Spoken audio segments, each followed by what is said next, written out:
Halo semuanya, selamat datang di podcast Gebrak, Gelar Tikar Dobrak, Inspirasi dengan judul Kiat Ukir Prestasi Hingga Sukses Berkarir dari bidang Hubungan Antar Lembaga dan Masyarakat BEM Foundip 2024. Bersama saya, Jean-Pierre Valerian Naibaho atau akrab dipanggil Pierre, selaku podcaster yang akan membersamai narasumber kita pada hari ini. Narasumber kita pada hari ini merupakan lulusan sarjana Fakultas Hukum Universitas Diponegoro tahun 2018 dan menjalankan program studi magisternya di Fakultas Hukum Universitas Indonesia pada tahun 2023. Kini, beliau juga merupakan calon anggota terpilih DPRD Provinsi Banten periode 2024 sampai 2029. Beliau juga merupakan salah satu partner dari sebuah law firm di Indonesia. Baik, tanpa berlama-lama lagi, langsung saja kita sambut Bapak Muhammad Mamdo. Siap. Gimana Pak kabarnya Pak? Alhamdulillah baik. Alhamdulillah. Kiranya teman-teman yang menonton podcast ini juga dalam keadaan baik, dimanapun teman-teman berada. Dan harapannya nanti pengalaman dan insight yang Pak Mamdo berikan juga bisa dijadikan bekal dan bisa diimplementasikan nantinya untuk mahasiswa ke jenjang berikutnya, itu jenjang karir. Siap. Mungkin bisa langsung kita mulai aja ya Pak. Baik. Kesibukan Bapak saat ini tuh lagi sibuk ngapain aja sih Pak? Sebenarnya angkatan kita nggak terlalu jauh, panggil Bang juga nggak apa-apa. Oke, siap. Berarti Bang Mamdo ya? Ya, sharing bareng lah. Iya, biar nggak kaku. Kesibukan, ya pertama sebagai seorang pekerja, tentu kerja di law firm tadi.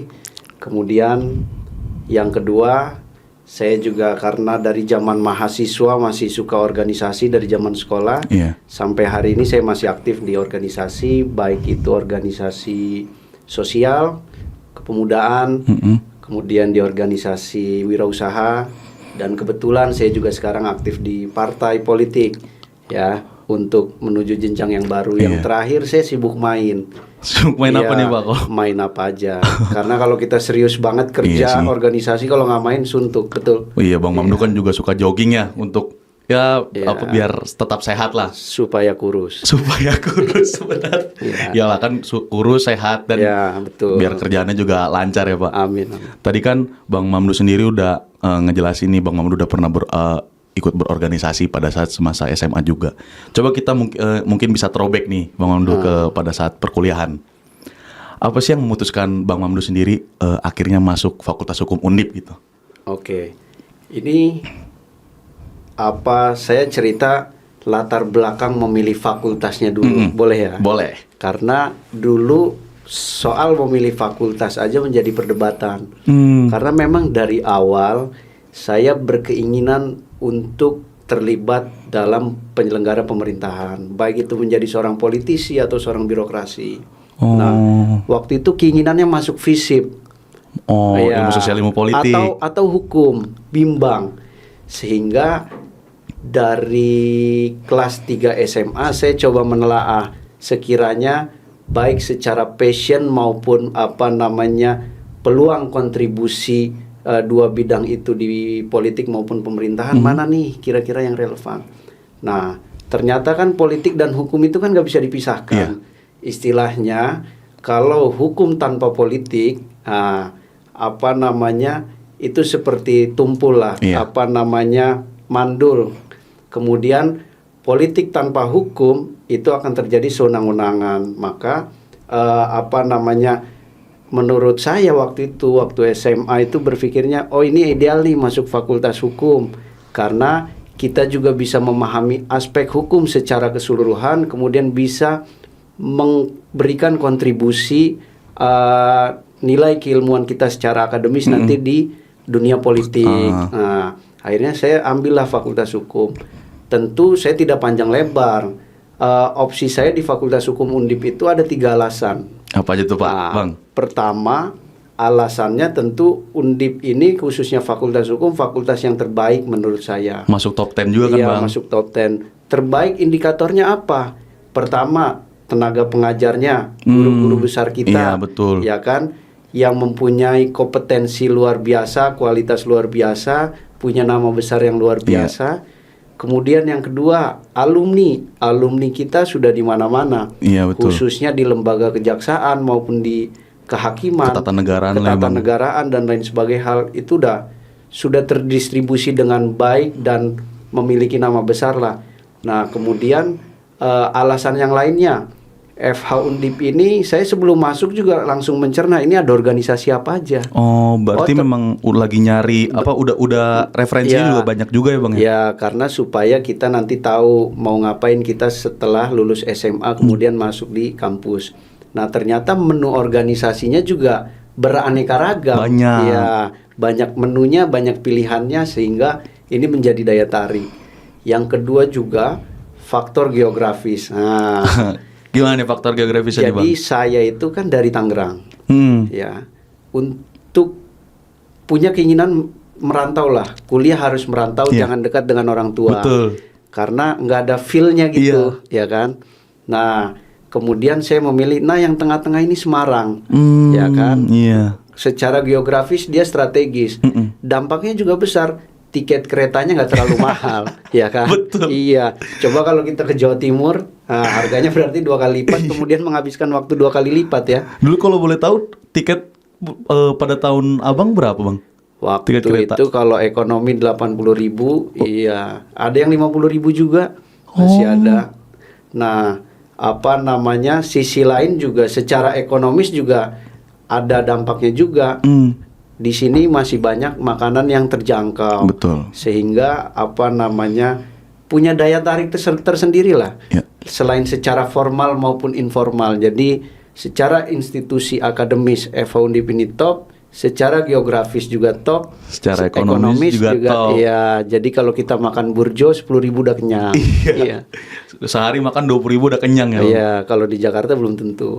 Berarti memang dari fakultasnya sendiri memang Abang juga ada mempertimbangkan itu ya. Sudah. Dan untuk Undip ya tadi faktornya ada faktor ekonomis, faktor geografis.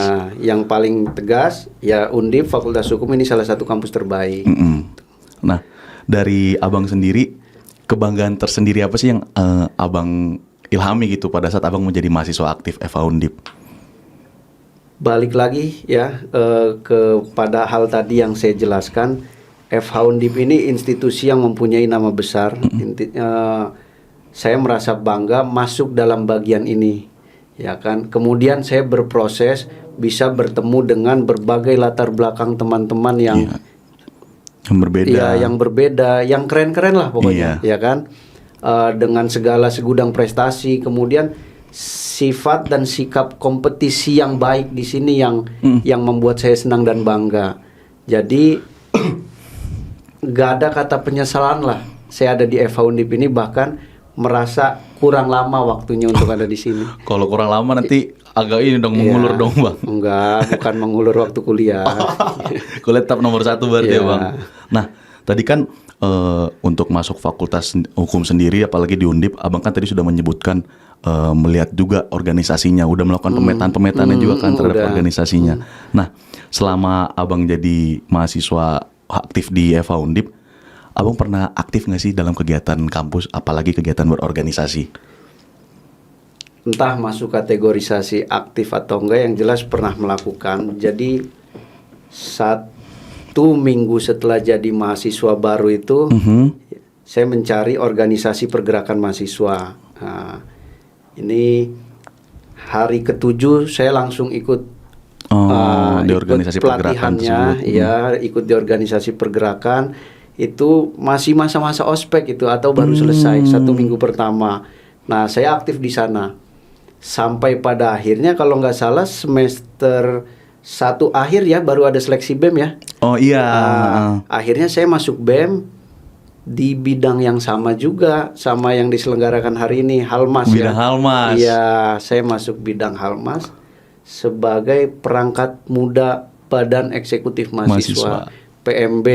Dulu kita pakai badge-nya di sini kan. Itu tanda sebagai anggota BEM. Berarti sebagai fungsionaris. Nah, kalau sekarang PIN ya. Iya, sekarang PIN, Aksata Kirana. Ini nama kabinetnya, Bang. Oh, iya. Kalau saya dulu nggak beli kayaknya. Nah, saya masuk di BEM kurang lebih selama 1 tahun. Menjadi perangkat muda BEM. Dulu salah satu kegiatan yang saya saya jalani yaitu audiensi nasional. Masih ada ya? Oh, Oh, Bang Mamdu juga sebagai project officer atau Iya, vice sebagai project? PO. Oh, sebagai PO audiensi nasional. Masih ada ya. Masih ada, Bang. Itu tahun berapa, Bang? Tahun 2015 ya? Ya. Oh, pada saat itu audiensinya kemana tuh, Bang, kalau boleh tahu? Ke Mahkamah Konstitusi, ke DPR, ke Kedutaan Besar Australia dan ke IKA Undip juga waktu Oh, itu. Ikatan Alumni. Oh, berarti memang sudah cukup banyak dinamika Abang di tahun pertama berarti ya, sebagai fungsionaris BEM. Ya, kadang-kadang banyak rapat daripada di kelas. Ya. Betul. Betul ya. Betul. Terus selain dari menjadi fungsionaris BEM, Nah, apa lagi, Bang? saya lanjut menjadi senat mahasiswa, anggota senat mahasiswa fakultas di tahun setelahnya. Waktu itu saya mewakili UPK, bukan jalur pemilihan. Masih ada nggak? Waduh, kalau jalur pemilihan setauku masih ada. Masih ya. Dulu ada dua jalur metode pemilihan senator itu. Satu melalui pemilihan langsung oleh mahasiswa di voting, mana suara terbanyak itu pemenang. Yang satu itu melalui jalur perwakilan UPK. Jadi UPK memberikan mandat kepada anggotanya untuk menjadi senator. Oh, Masih ada cara itu. Udah masih nggak ada ya? kayaknya. Oh, masih ada ya. Aku juga kurang ini kalau misalkan masalah senat. Oke. Nah, dari dinamika yang udah Bang Mamdu lakukan tuh di baik itu ranah eksekutif mahasiswa dan juga kan ranah legislatif ya, Bang. Nah, dari Bang Mamdu sendiri, pencapaian terbesar apa sih yang pernah Bang Mamdu dapat, maupun itu eksekutif mahasiswa tadi BEM atau enggak dengan sebagai senator? Ya, ini dari lubuk hati yang paling dalam. Ya, sebelum bicara kebanggaan, saya ada penyesalan. Oh. Ya, saya selama jadi mahasiswa nggak ikut lomba. Oh, nggak pernah ikut kompetisi? Ya, kompetisi lomba, baik itu lomba debat, peradilan semu maupun lomba riset karya ilmiah. Nah, karena bagi saya aktivitas lomba di FH Undip ini patut diapresiasi dan memiliki impact yang besar terhadap personal anggota kompetisi lomba itu, maupun memiliki dampak besar terhadap Fakultas Hukum Undip juga. Karena kan membawa nama harum ya. Iya, betul. Tentu yang kemudian juga berimplikasi pada pengembangan potensi dan keterampilan personal. Individu, ya. Iya, karena kan prosesnya panjang, mereka kan harus pelatihan. Iya, betul. Melakukan pelatihan dengan waktu yang tidak singkat dan luar biasa perjuangannya. Itu patut kita apresiasi. Nah, kemudian yang menjadi titik kebanggaan saya adalah ketika saya menjadi salah satu ketua himpunan di organisasi pergerakan mahasiswa. Saya bangga menjadi senator maupun menjadi eksekutif muda, tapi di organisasi pergerakan itu saya merasakan warna yang tersendiri. Karena beda ranahnya Pierre. Kemudian sifat organisasinya beda. Kalau BEM ataupun senat itu kan bersifat formal dan ada di dalam institusi kampus. Iya, betul. Sehingga personilnya, kemudian peminatnya, di sisi lain juga program kerjanya sudah ada, tinggal diinovasikan dan segala fasilitas yang ada di kampus kita bisa memakai. Nah, ketika itu saya menjadi ketua organisasi pergerakan itu dengan segala keterbatasan. Pertama, yang kedua juga kita mempunyai tanggung jawab besar terhadap jati diri dan image kita terhadap mahasiswa secara umum. Ya, karena apakah betul organisasi pergerakan itu memiliki dampak positif dan kontribusi kadernya positif di internal atau tidak. Sehingga baik secara institusional saya harus mengatur irama, ritme, dan memengaruhi orang-orang itu dengan kerja keras. Di sisi lain juga harus memberikan nilai-nilai yang positif karena punya implikasi yang besar. Anggota kami yang kemudian nanti berkreasi di berbagai sektor harus mampu memberikan dampak yang positif dan baik, sehingga institusi atau lembaga organisasi kami kemudian memiliki tren positif dan dicintai oleh banyak pihak. Itu yang menjadi penekanan besar. Intinya saya merasa bangga dan bahagialah berproses di Efoundif ini. Berarti itu kan tadi yang sudah Bang Mamdu sendiri singgung itu kan mengenai kegiatan organisasi ekstra kampus kan. Berarti memang ada benefitnya juga untuk mengikuti hal tersebut. Ada. Tapi kan tadi Bang Mamdu juga bilang saya juga bangga sebagai senator. Nah, kira-kira pencapaian apa sih Bang Mamdu yang pernah Bang Mamdu capai gitu pada saat menjadi senat? Monggo Bang. Ya, karena senator ini berkaitan sama nanti ke depan tanggung jawab saya ya. Ya. Jadi senator itu kan sebenarnya fungsi tugasnya kan sama lah kayak teman-teman belajar di HTN atau ilmu lembaga negara lainnya, ilmu negara ya, administrasi negara atau ilmu negara mata kuliahnya. Nah, jadi senator itu kan fungsinya paling budgeting, controlling dan legislasi kan. Betul. 3 fungsi itu. Sehingga menjadi seorang senator itu justru memiliki resiko yang besar. Bukan bagian dari lembaga yang lembaga yang terlihat oleh publik. Karena konsentrasi kita terhadap dapur ormawa yang ada di internal. Monitoring. Jadi kerja-kerja kita itu nggak show off. Tidak terlihat. Sehingga saya merasa bangga ketika kita minimal sudah menjalankan fungsi itu dengan teliti. Kalau dulu itu kita merasa letih ketika menjadi seorang senator karena antara jumlah anggota senat dan UKM UPK yang kita geluti tidak apple to apple. Jadi kan ya satu anggota komisi itu kan ada 3-4 orang yang diawasi BEM, beberapa UPK, sedangkan BEM sendiri kan organnya banyak. Sehingga itu menjadi konsen kita melakukan pengawasan dan lain sebagainya. Nah, pada prinsipnya menjadi kebanggaan tersendiri menjadi seorang senator ketika kita menjalankan fungsinya secara sungguh-sungguh gitu. Dengan hati. Ya, dengan hati. Enjoy lah. Dengan hikmat juga kan. Hikmat. Nah, kan setahu aku kan Bang pertama-tama aku nanya deh Bang. Pada saat Abang menjadi senator pernah ada nggak sih produk-produk keputusan gitu yang pernah Abang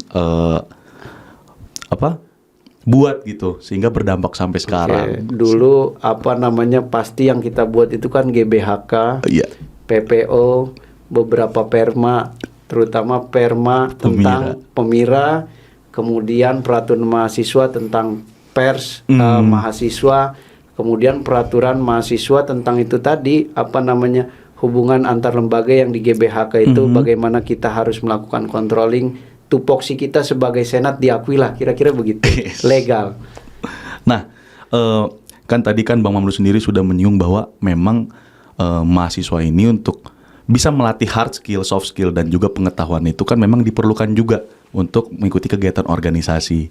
Nah, tapi dalam realitasnya masih banyak gitu mahasiswa maupun mahasiswa di luar sana yang enggan atau sungkan gitu untuk mengikuti kegiatan organisasi. Yang kita dimaksud nih organisasi intrakampus gitu, eksekutif, legislatif, betul. UPK. Betul. Nah, dari pandangan Bang Mamdu sendiri gimana sih Bang dengan melihat realitasnya seperti itu? Sebenarnya di era saya juga sama ya. Mungkin nggak jauh beda lah. Pasti kita sebagai orang yang berpraktek sebagai seorang organisatoris merasa kok perasaan lelah banget ya ngajak orang buat acara seminar, betul? Iya, betul, setuju. Iya, mungkin zaman dan keinginannya semakin berubah, tapi gini, maksud saya kita setiap generasi kan selalu melakukan pembaharuan, perbaikan dan evaluasi ya. Nah, jadi kalau saya malah mikirnya coba teman-teman Badan Eksekutif Mahasiswa BEM itu ada Riskel dan Mikat kalau zaman saya dulu. Riset dan keilmuan dan minat dan bakat. Betul. Kalau di politik itu kan ada lembaga survei itu kan yang melakukan survei ke masyarakat atas pilihan politik yang ingin dipilih, kriterianya seperti apa. Itu langsung ke field ya, langsung ke lapangan. Iya, langsung ke lapangan. Maka waduh, mohon maaf ini malah minta ngasih saran ke ketua BEM. Jadi kita sifatnya konkret ya karena setiap generasi evaluatif. Jadi kita coba Karena saya nggak tahu keadaan real sekarang seperti apa yang dimaksud kurang minatnya. Itu kan bisa jadi asumsi. Stigma bisa jadi hanya kelihatannya saja. Tapi coba kita riset, baik itu melalui program bidang lainnya, betul. kita riset ke semua atau sampling beberapa mahasiswa terkait minat, kemudian pandangan terhadap organisasi, ya kan, kemudian terhadap harapan menu-menu organisasi di kampus, terhadap jenis kegiatan yang ingin mereka lakukan seperti apa. Sehingga dari riset itu kan kita bisa ketahuan, ya. Oh, dari 100% sampel ini ternyata yang minat organisasi masih 80% misal, atau masih 50%, datanya terlihat presentasinya. Nah, dari presentasi itu kan bisa kita urai lagi dari hasil wawancara atau tertulis, ya kan. Oh, ternyata mereka pengennya organisasinya begini, dengan citra seperti ini, dengan aktivitas seperti ini. Nah, mungkin saya tidak bisa menjawab kenapa itu terjadi, tapi mungkin dicoba. Maka yang bisa menjawab itu mahasiswa Undip yang sekarang ini dengan metode riset tadi, sehingga teman-teman BEM bisa tahu alasannya dan solusinya seperti apa. Berarti memang dari zaman Bang Mamdu sendiri sebenarnya tidak terlalu berbeda lah ya dengan zaman sekarang. Hegemoninya sama. Yang bisa aku tangkap berarti memang stigma dari mahasiswa itu sendiri ya Bang ya, melihat bahwa wah, gue ngikutin kegiatan organisasi nih, takutnya gue capek, nggak bisa membagi waktu. Betul. Nah, terus yang kedua memang diperlukan juga fakta-faktanya, yaitu berupa data mengenai yang tadi perlu dilakukannya riset, perlu dilakukannya pengambilan sampel juga. Nah, sekarang lanjut nih Bang, kan terkait tadi kalau dilihat dari Bang Mamdu tahun pertama menjadi fungsionaris BEM, tahun kedua menjadi senator, terus tahun ketiga jadi wakil ketua KDKS kan ya Bang. Nah, dari Bang Mamdu sendiri, gimana sih cara Abang tuh bisa membagi waktu gitu antara kegiatan akademik dan kegiatan non akademik yang berupa kegiatan organisasi yang eksekutif terus legislatif. Gimana sih cara bisa Abang tuh mengimbangi? Mungkin bisa dikasih tahu nih ke penonton-penonton kita.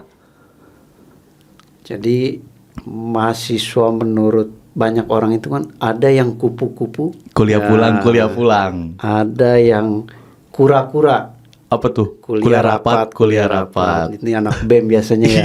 Banyak rapat, masuk kelas agak mepet ya. Iya, habis tidur biasanya. Jangan dong. Ya. Kemudian habis itu ada yang kutu, kuliah tugas. Ya, macam-macam juga ada yang mahasiswa lainnya.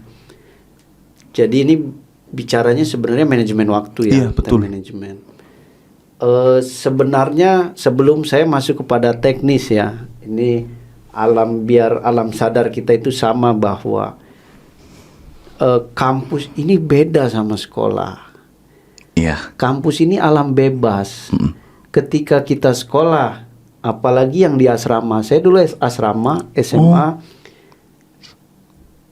ketertiban itu kan diatur sedemikian rupa. Betul Bang. Kalau ada yang rambutnya gondrong dikit, kena tuh. Ya. Kemudian ada yang terlambat, sanksinya tegas dan diawasi secara tegas, ya kan? Ya, baik betul. Itu secara penindakan secara preventif maupun represif. Represif bukan kita disabet ya. Ada sanksi tertulis, SP dan lain sebagainya. Nah, bedanya ketika kita SMA seperti itu, masuk ke kuliah, masuk ke alam bebas. Semua tergantung pada kehendak diri. Betul. Cuma diri kita ini harus sadar, selain ada diri kita, ada orang tua kita yang punya harapan besar. Maka kesadaran subjektif, kesadaran diri itu harus tinggi atas tanggung jawab diri, serta tanggung jawab kita terhadap kedua orang tua, ya kan? Tanggung jawab kita terhadap lingkungan sekitar. Nah, penanaman itu yang seharusnya kita kita dalami, kita bangun, sehingga disitulah timbul kesadaran yang positif, ya kan? Nah, kiatnya adalah manajemen waktu. Pertama kita harus tahu nih time schedule kita. Iya. Kita punya rencana apa dan prioritasnya apa, ya kan? Bagi saya mahasiswa itu nggak ada kata lain, wajib belajar dan kuliah. Iya. Itu nggak bisa dielak, ya kan? Pertama, waktu zaman saya itu, saya selalu ngambil kelas pagi, Pierre. Oh, ini tips and trick kan nih, Ya, mungkin bisa nih tips teman-teman. and trick. Jadi time management itu kan saya bilang tadi penegasannya kesadaran subjektif, kemudian time schedule maupun skala waktu prioritas. Itu aja. Ya kan? Nah, tips and triknya itu kalau saya ngambil kelas pasti jam 8 pagi. Jam 8 Iya, pagi. jam 8. Sekarang ada yang lebih pagi nggak kelasnya? Jam 7 ada, Bang. Ada ya? Ada jam 7, ada juga jam 6. Jam 6. Jam 6 pagi. Oh, salah bilang berarti saya. Jadi saya waktu itu paling pagi itu jam 7, maaf. Oh iya, jam 7 kan. Oh, saya ambil jam 7 pagi dengan harapan target selesai jam 2:45. 3 mata kuliah tuh. Ya. Bang. Tapi kadang-kadang saya memaksa untuk selesai jam segitu ketika sudah penjurusan, ada jam-jam kelas yang cuma sore. Ya, sehingga mau nggak mau ikut. Tapi saya upayakan dari semester 1-2 Tetap pagi. supaya jam 2 itu udah selesai kelas. Iya, betul. Karena saya kan punya kehendak, keinginan dan aktivitas di luar dari kelas. Yaitu mengerjakan tugas. Kemudian belajar kalau udah mepet ujian ya. Jadi belajar di luar kelas, kemudian organisasi. Banyak kan masih runtutannya. Yang terakhir jangan lupa nongkrong sama teman-teman. Refreshing. Kontemplasi diri. Kemudian di situ kan kita bisa merasa lebih nyantai, rileks kan. Betul. Nah, jadi selesai jam 2 itu supaya saya masih bisa mengikuti aktivitas lain. Supaya setelah jam 2 itu biasanya rapat BEM itu kan kalau nggak sore ya malam. Jam 3 sampai maghrib, atau enggak jam setelah maghrib sampai jam 9 malam. Iya. Ya, atau dari jam 3 sampai jam 9 malam. Kalau udah hamin 1 minggu program kerja. Iya. Ya, samalah yang kita alami. Nah, jadi jam 3 selesai supaya setelahnya kita bisa rapat.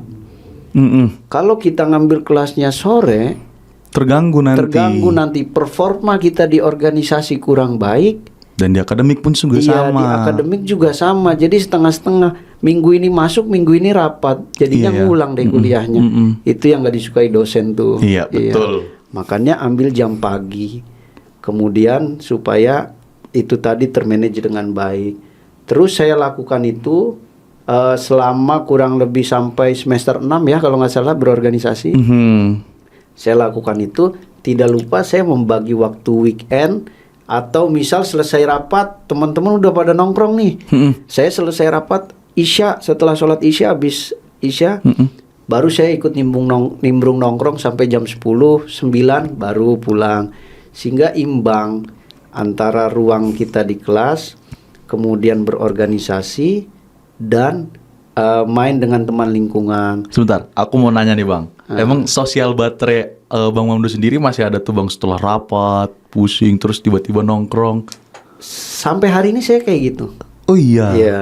Dan it works gitu. Iya, bahkan meningkatkan mood lah kalau main sama teman-teman itu kan. Kita banyak canda tawa, ya kan, tapi nggak tiap hari juga. Iya sih, betul. Ya, tapi bagi saya ketika selesai kesibukan bertemu teman-teman itu bukan sesuatu yang membebani. Justru sebagai merecharge lagi ya. Iya. Nah, tapi penegasan saya tadi soal time management tadi, ingat, kelas itu satu kewajiban bagi mahasiswa. Tuh guys. Ya, teman-teman punya tanggung jawab terhadap diri sendiri, dosen kalian, dan orang tua di rumah. Ya, betul. Ya, maaf ini saya bicara agak mungkin bukan sarkasme ya. Kadangkala ada dari kita merasa kecerdasan itu tidak diukur dari nilai misal. Ya kan, dari kekayaan intelektual di dalam kepala. Sepakat. Saya sangat sepakat. Tapi faktanya Pierre, itu kita tidak bisa menampik kewajiban kita di dalam kelas. Iya. Karena berimplikasi pada nilai tertulis. Iya. Kalau kita jarang masuk kelas berarti jarang ngerjain tugas dong. Betul. Gimana mau dapat nilai bagus? Iya. Maka kita wajib masuk kelas supaya kita mendapatkan ilmunya secara maksimal. Di lain sisi juga supaya kita mendapat performa yang bagus, implikasinya nilai yang bagus. Karena nilai ini punya dampak yang besar terhadap karir. Iya dong. Contoh begini, lulus ada syarat standar minimal nilai kan. Kalau kita nilainya kurang bagus, D kalau zaman saya itu wajib mengulang. Wajib mengulang, betul. Iya. Bahkan mau mencalonkan seorang pimpinan BEM, ketua BEM aja ada syarat Betul, ada IPK-nya. persyaratannya. Bahkan ketika kita lulus mau melamar kerja itu ada syarat IPK minimal. juga. Iya. Jadi ketertiban kita di dalam kelas atau mata kuliah, tiap mata kuliah itu sesuatu hal yang tidak bisa dihindari. Betul. Kewajiban pertama. Tapi juga organisasi akan membantu skill kita Mengasah juga lainnya, ya, baik itu keterampilan, kepemimpinan dan lain sebagainya hal.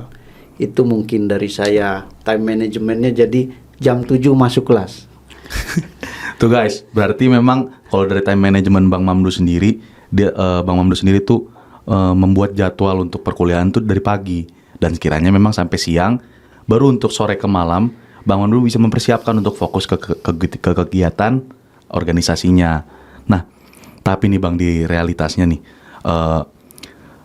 masih banyak sebenarnya yang aku rasakan juga dan teman-teman yang rasakan, untuk mahasiswa itu turun gitu minatnya untuk mengikuti kegiatan berorganisasi, BEM, Senat, dan juga kegiatan ormawa-ormawa lainnya, UKM-UKM lainnya. Nah, dari Bang Mamdu sendiri, pandangan Abang terhadap hal itu gimana? Dengan melihat realitas aslinya memang sebenarnya gak terlalu banyak untuk mahasiswa-mahasiswa itu mau ikut organisasi intrakampus. Itu tadi saya bilang jawabannya coba di riset. Berarti memang harus ada faktanya dulu ya Bang. Supaya ada hasil. Karena di zaman saya juga nggak menutup kemungkinan seperti itu. Faktanya di zaman saya waktu itu jumlah kuota senat, ini ilustrasi saya, angka pastinya lupa, 20. Calonnya cuma ada 22. Bahkan pernah di periode yang lalunya calon senatnya segitu, kuotanya segitu. Artinya kan sama sebenarnya situasinya. Sehingga saya generasi 10 tahun lebih tua dari Pierre nih kayaknya ya. Nah, merasa harus ada evaluasinya dengan cara melakukan riset itu tadi. Biar lebih jelas konkret, gitu ya. Konkret barangnya. Nah, udah mulai seru nih Bang. Tadi udah menjelaskan pengalaman-pengalaman dan insight juga tadi, tips and trick time management kan dari Bang Mamdu sendiri di perkuliahan semasa Bang Mamdu berkuliah. Ini kan setelah Abang lulus dari FH sendiri kan, Abang bergabung menjadi advokat lah.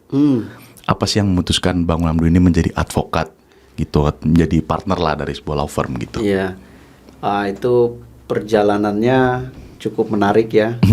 Saya sebelum menjadi seorang partner itu, saya aktif di LBH sebetulnya. Lembaga Bantuan Hukum ya? Iya, menjadi salah staf ahli di DPR waktu itu, sekaligus concern di LBH. Nah, sebenarnya pemantik saya dan teman-teman untuk terlibat dalam mendirikan law firm itu karena kita aktif di LBH membantu banyak orang. Pro bono ya Bang? Pro bono dulu. Nah, akhirnya saya saya dan teman-teman mencoba membangun salah satu law firm. Nah, itu yang menjadi satu rentetan perjalanan kenapa akhirnya saya ke sana. Gitu. Berarti kan seiring dengan perjalanan karir Bang Mamdu sendiri yang memutuskan untuk membuat law firm, terus di saat yang bersamaan juga kan Bang Mamdu memiliki peranan penting lah di perusahaan sebuah konsultan gitu kan. Nah, mungkin bisa diceritakan nih perjalanan Bang Mamdu tadi dari membangun sebuah law firm karena pantikan yang tadi sehingga bisa mempunyai peranan penting lah Bang. Ya. Monggo Bang. Sebetulnya saya di firma hukum itu konsentrasinya dalam segi manajemen internal maupun eksternal. Ya, maupun eksternal. Tidak sesering teman-teman lain beracara, baik itu di di peradilan dan lain sebagainya hal. Jadi memang saya concern di situ. Nah, seiring berjalannya waktu, kadang kita nggak puas nih, Pierre, ya kan? Iya. Maka saya mencoba mendirikan salah satu perusahaan di bidang lain khususnya di bidang wisata sebetulnya. Ya, karena di situ juga saya memimpin yang mengoperate teman-teman sekitar. Saya konsentrasi dalam hal manajerial. Terus dari apa ya, dari yang udah Bang Mamdu sendiri jalani gitu, tentunya kan pasti ada kesulitannya di ranah masing-masing. Mungkin bisa Abang ceritain sedikit nih, kesulitan apa sih di bidang firma hukum dan juga di bidang perusahaan? Ya, sebenarnya umum ya soal kesulitan ya di dunia kerja itu. Kesulitan yang kita hadapi adalah ketika kita menemukan hal-hal baru yang belum pernah kita lakukan, apalagi case-case baru ya kan, di firma hukum, sehingga kita harus tetap konsisten belajar dari waktu ke waktu. Selepas jadi mahasiswa itu nanti teman-teman bukan berarti selesai belajarnya, masih tetap belajar justru ya Bang. Intensitas belajar kita akan lebih tinggi ketika nanti di dunia kerja, apalagi menjadi seorang praktisi hukum. Iya, karena tiap hari berkutat pada hal-hal atau case-case baru yang sebetulnya terkadang nggak pernah kita alami dan pelajari sebelumnya. Itu. Berarti memang itu tantangannya tuh. Berarti memang dari Bang Mamdu sendiri tuh memang ada hal-hal yang ada hal berkesannya dalam menjalani karir tersebut ya Bang? Ada pasti. Nah, untuk hal-hal paling berkesan, untuk contoh konkretnya lah, semisal dari firma hukum sendiri, apa sih Bang hal-hal paling berkesan selama Abang menjalani karir gitu? Oke. Kalau boleh saya jawab agak ke belakang nih, yang paling berkesan. Boleh. Yang berkesan itu saat mau membentuk firma hukum, saya masih di LBH. Gimana nih Bang? Karena ini pemantik kami untuk membentuk firma hukum. Dulu kami menangani salah satu kasus yang luar biasa, yaitu kasus pembangunan jalan tol JOR 2. Kalau teman-teman Jabodetabek, jalan tol JOR nggak asing ya? Iya. Ya, itu tol JOR 2 di Jurumudi, Benda, Kota Tangerang. Ya, posisinya waktu itu kami sedang melakukan audiensi dengan masyarakat. Nah, masyarakat itu menamakan mereka tim 72. Tim 72. Iya. Jadi tim 72 yang kebalik akhirnya menjadi 27 tim. Nah, mereka itu korban penggusuran tol. Oke, terdiri dari 27 kakak sampai akhirnya 23 kakak. Menuntut ganti rugi yang layak menurut mereka, dan bagi saya juga ideal kok apa yang mereka tuntut. Waktu itu mereka mendapatkan ganti rugi 2,5 juta, ya sekitar segitu. Kemudian menuntut lebih karena memang setelah kami analisa nominal yang ia terima dengan nanti ketika mereka ingin membeli rumah di wilayah itu sudah sulit, harganya udah jauh. Sehingga di situ salah satunya saya ingin membantu dan menolong. Dimulai dari tahun 2019 sampai akhirnya meskipun putusannya NO di 2021 kami tidak berhasil memberikan yang terbaik terhadap 23 kakak tadi, terhadap 5.600 meter persegi bidang tanah, sehingga harga tanah yang mereka inginkan tidak terkabulkan di pengadilan. Tapi ada satu hal, ketika kami perjuangkan ternyata uang yang dibayarkan itu ada selisih, sehingga kita perjuangkan selisihnya itu berdasarkan appraisal. Akhirnya dikabulkan kurang lebih 1 miliar 100 juta. Ya, akhirnya negara membayar itu kepada masyarakat, yang masyarakat tidak sadari ternyata ada selisih pembayaran, dan kami merasa puas dan bangga. Ya. Karena proses 1 tahun itu terasa, Pierre. Kami tidur di tenda dengan warga, melakukan demonstrasi di gedung Kemenko Polhukam, di banyak instansi lah untuk menuntut haknya. Selain secara hukum secara formal, kita juga melakukan negosiasi atau audiensi. Kalau ini audiensi jalanan. Audiensi jalanan. Iya, bukan nasional, audiensi jalanan supaya dapat diatensi oleh pemerintah waktu itu. Itu berarti 1,1 miliar ya tadi ya? Iya, itu, selisih bayar. Itu nanti dikabulkan? Iya, itu sudah sudah dan diberikan ke masyarakat itu tadi. Ya, gitu. Oh, berarti itulah salah satu yang paling berkesan, Iya, Bang. Berkesan, Dan itu sangat akhirnya berkesan. memantik lah, Iya. akhirnya membuat suatu firma hukum. Betul. Nah, udah menarik banget nih, Bang. Tadi dari perkuliahan, terhadap pekerjaan. Mungkin kita bisa geser sedikit nih. Siap. Kan namanya juga mahasiswa Fakultas Hukum ya, guys. Siap. Identik lah dengan kegiatan-kegiatan politik lah. Wah. Nah kan, Bang Mamdu sendiri kan alhamdulillah sudah menjadi calon anggota terpilih DPRD Provinsi Banten periode 2024 sampai 2029. Selamat Bang, semoga nanti Abang bisa menjadi wakil rakyat yang mendengarkan aspirasi rakyat juga lah, dan juga bisa disayangi oleh rakyat. Nah, apa sih yang membuat Abang sendiri tuh tertarik awal-awal gitu untuk ikut berkontestasi dalam politik gitu Bang? Iya, tadi kan di awal tuh udah dibilang tuh, mau ngambil fakultas saja yang harus ada relevansinya terhadap dunia politik di Indonesia. Ya, artinya memang sedari dulu tujuan dan keinginan minat saya di bidang politik itu udah ada. Jauh runutannya sebelum saya lulus kuliah, bahkan setelah lulus SMA. Nah, ya. Jadi memang pada akhirnya saya akan ke sana. Intinya itu. Mengusahakan untuk sampai ke sana ya Bang. Kemarin kebetulan di 2024 saya ada kesempatan, ya saya ikut. Nah, proses demokrasi ini kan menarik nih ya. Betul. Banyak anak-anak muda yang baru. Nih guys, denger nih guys. Ya, banyak anak-anak muda yang baru. Ada yang kemarin banyak saya lihat yang nyalek ya. Iya, tahu saya di Undip. Nah, peminatnya banyak. Salah satunya saya waktu itu ada peluang kampanye kurang lebih 6 bulan dan alhamdulillah hasilnya sesuai. Tapi ini amanah. Karena dulu saya pernah mahasiswa dan hari ini juga masih aktif di organisasi. Jadi bagi saya ini amanah yang sungguh-sungguh. Artinya baik Pierre maupun saya nanti walaupun bukan warga Banten, ya tetap pantau saya, kritisi saya lah. Siap Bang. Berarti memang dari awal sebenarnya Bang. Berarti dari awal sebelum masuk kampus gitu. Iya, sudah mikir, tapi ternyata cepat peluangnya. Alhamdulillah ya, Bang. Alhamdulillah. Berarti memang dimudahkan dan juga mungkin alhamdulillah. Ya kan Abang berkompeten lah, makanya amin. Bisa dengan semudah itu jalan yang diberikan.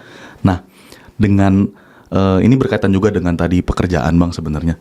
Dengan memiliki banyak gelar gitu, dengan memiliki misalkan SH, MH atau profesor doktor, itu menjadi pertimbangan besar nggak sih Bang untuk bisa masuk gitu ke dunia pekerjaan?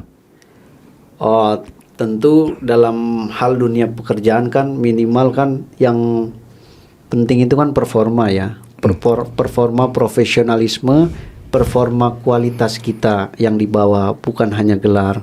Gelar itu kan ya masing-masing kebutuhan ya. Baik secara individu mengatakan gelar itu kebutuhan primer, sekunder atau dan lain sebagainya.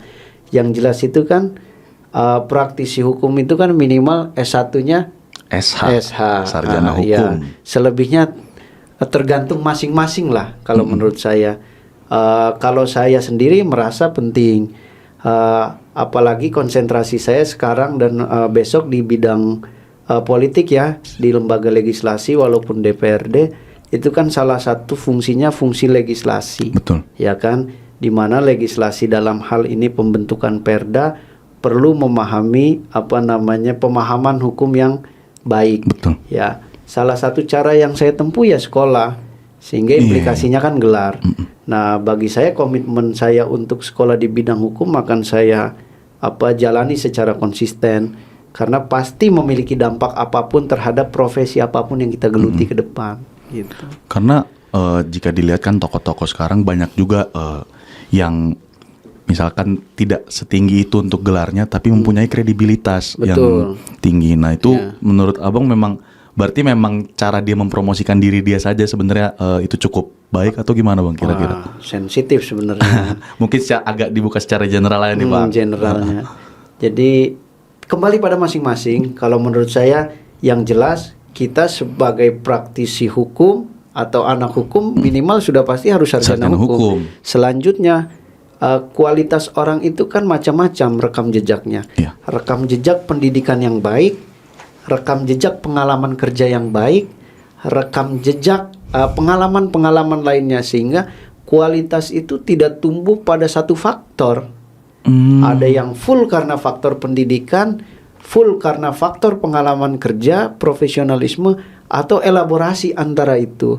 Sehingga itu tidak bisa kita stigmatisasi, nggak bisa nilai secara sebelah mata pentingnya gelar dan lain sebagainya hal, karena itu bagian dari proses yang dua faktor-faktor yang harus kita pertimbangkan. Berarti faktor-faktor itu yang mendorong akhirnya kualitas seseorang, kredibilitas seseorang. Ya.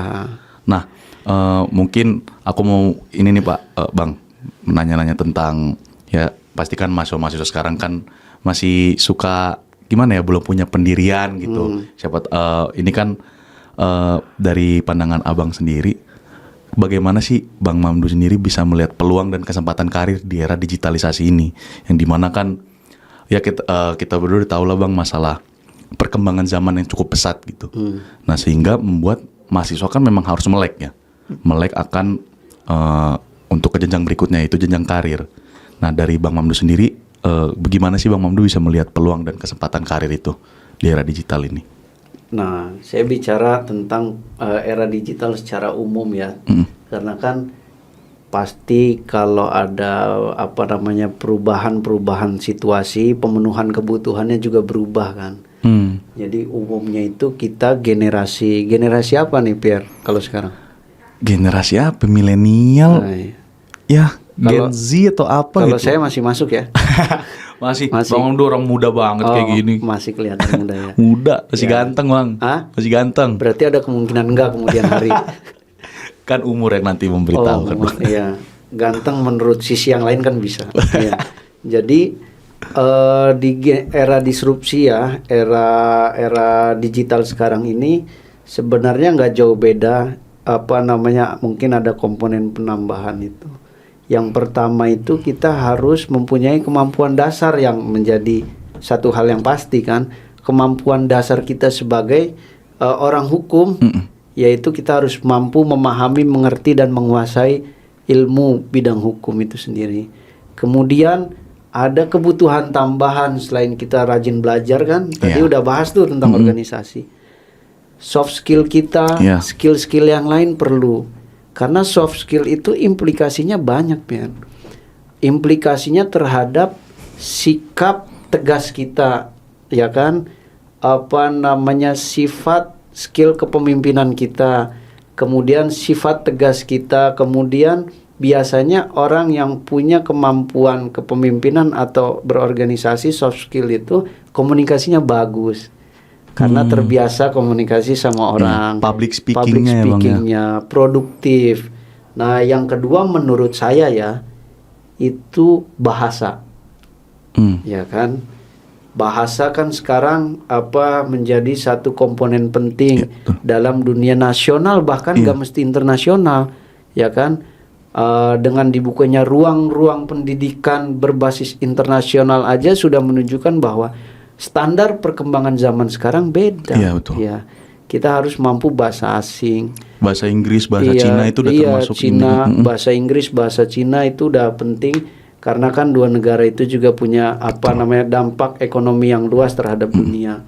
Kemudian juga selain itu networking, ya kan, networking, pertemanan, itu dibutuhkan di era digital juga. Kita harus luas, ya kan. Sekarang mengakses sesuatu mudah.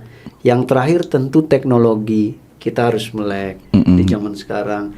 Kemarin kita kena satu situasi pandemi COVID. Betul. Kita nggak tahu yang terjadi. Ternyata ada perubahan ekstrim kultur, budaya, cara komunikasi. Betul. Ya kan. Kita yang kerja biasa, kalau saya ini kerja kan sering pagi ketemu malam segala macam, ketemu orang, in office atau di luar lah, ketemu orang meeting, tiba-tiba berubah kita dilarang bertemu orang, sehingga video conference, ya kan, itu menjadi satu budaya baru waktu itu. Coba bayangkan kalau kita hal kecil seperti itu aja nggak memahami, kan gimana kita mau bersaing di era kemajuan ini.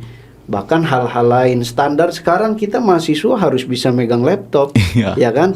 Karena harus bisa mengoperasikannya juga. Iya, mengoperasikannya. Bahkan PowerPoint sekarang kan cenderung cantik-cantik ya kan bagus, desainnya ya. Kalau saya agak kudet ini.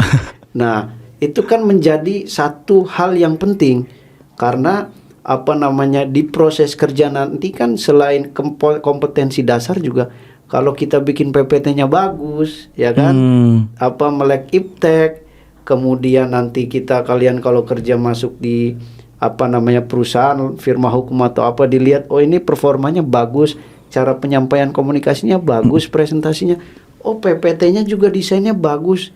Ini soft skill-nya dapet, kompetensi dasarnya dapet,